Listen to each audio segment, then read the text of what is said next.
تزكي نفس لإسلامها حتى رابردو إشارتك سريعا في هذا وتنظر شيء مهمة أو جبرائيل برزك دينا في غنبرة برسي عليه الصلاة والسلام درباري إيمان وإسلام وإحسان أما تزكي نفسك شلها ما كاتا يكم دارو كسل ناخيا إيماني هنا وقناعتي كبود رزبوك خوايك خوايك كردقارة جي نرى مريا نرى كارزانة كارجوانا وحين أرضو في غنبرانا عيدي أون فيامي هنا أما بالله سر فيامك برا عبادة كان ببوشي وكاك إخوة في غنبري إخوة رونيان كردوتو سنوري شرعنا بزينه خوي فعبند كابن دينه بوشي وكما شاكين أما ما بودرسي ببراهني برزي أما إيمانا لنا أخيا دعاية بإسلام لكارو كرده والرفتاري الدرية كأرد إحسان برستربوته وإيك أن تعبد الله كأنك تراه فإن لم تكن تراه فإنه يراك خوي الردقار وهكلئك برزت كاتو بأوي بيت سروا أستيك جورة تربي مهم تربي خوشي استخواي پروردگار زياتر لدل ودور النافشس وجاء أم هلسو كوتانا برايني برزم هم يوكولين تعديل السلوك رفتارو روشتكان راستكيت أنجا إسلام تركيزي كي زوري كردو تسر تزكي نفس بلان تزكي نفس هروان دنيا لنفسها تزكي نفسها تزكي عقله تزكي جسمش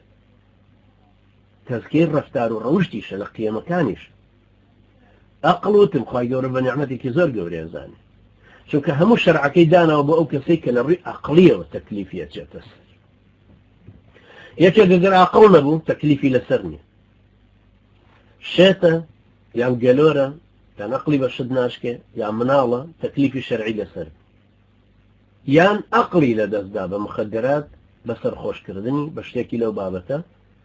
أحكام كاني لسرك لبرا قضية إيمان قضية أحكام شرعي پابندبوون ڕێبازی ژیان هەمووی ئیسلام پەیوەستیەکاتەوە بە عەقڵ ئەو ئینسانە چەند عاقڵە بۆ ئەوەی کە ئەم دینە هەڵگرێت عەقڵیشی چەند زیت و وریا و ڕێک و پێکە کە بتوانە پێی بەشتەکان بباو دەرکیان بکە و پێناسەکان وەکو خۆی وەرگێت تاکو بیگەێنێتەوە وەکو خۆی ئەگەر ناتوانێت تەکلیفەکەی لەسەر بکەمەکات و بە گوێرەی عەقڵی خۆی کەوا بوو عەقڵ خوای پەروەردگار کە داوێتی بەم ئینسانە وەحیشی بۆ ناردووە پەیامێکی زۆر گەورەی خستۆتە سەرشانی بۆ ئەوەی لەگەڵ ژیری بۆ ئەوەی لەگەڵ هزر و ژیری خۆیە ئەم پەیامە بتوانێت ئاڕاستەیکە و تەزکیەکە لەوەی کە عەقڵ اهتیمامی پێدا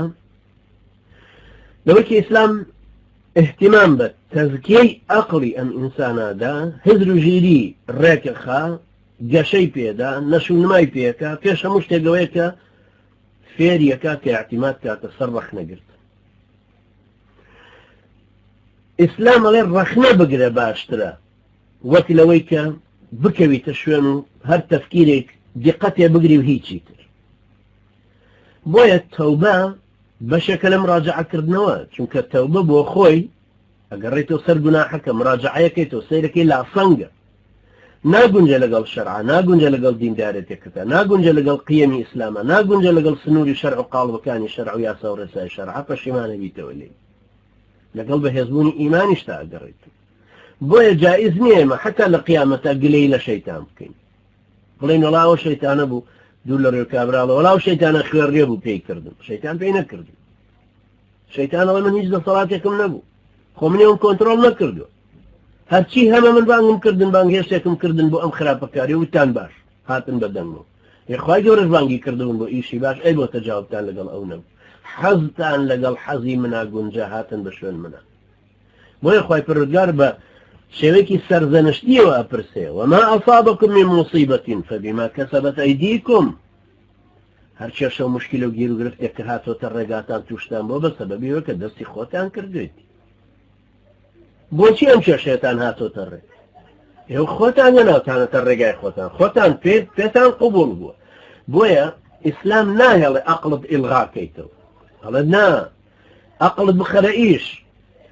لە ڕووی ژیریەوە بیهێنە و بیبە لە ڕووی هزری خۆتەوە بیهێنە و بیبە بزانە بۆچی ئەم کێشەیەوە ڕوویدا لە خۆت وەکو کێشەی شەخسی یا خێزانەکەت یا کۆمەڵەکەت یا بانگەواز و کۆمەڵکاریەکە